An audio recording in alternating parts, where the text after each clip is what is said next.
Guys, welcome back to my channel Bengali blogger Reshmi. আশা করি তোমরা ভালো আছো, সুস্থ আছো, অ্যাজ অলওয়েজ জাস্ট ফাটাফাটি আছো।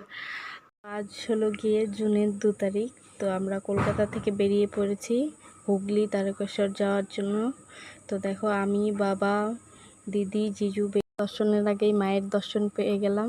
দূরে দেখতেই পাচ্ছ দক্ষিণেশ্বর মন্দির দেখা যাচ্ছে। তো তোমরা দেখতেই পাচ্ছ আর কিছুক্ষণের মধ্যে আমরা পৌঁছে যাব তারকেশ্বর। পৌঁছেই গেছি হুগলিতে, আর কিছুক্ষণের মধ্যে বাবার দর্শন পাওয়া যাবে। তো দেখতে থাকো তোমরা, তোমাদের সাথে শেয়ার করব আমি কি কি দেখতে পাচ্ছি না পাচ্ছি। তো এখন আমরা গাড়ি থেকে নেমে পড়েছি, এখন আমরা হেঁটে হেঁটে যাচ্ছি বাবার দর্শনে, আর কিছুক্ষণের মধ্যেই দর্শন পাবো। তো এখন আমরা এখন গঙ্গার দিকে যাচ্ছি।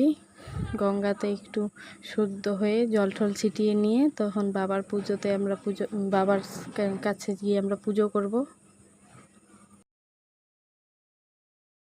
नमो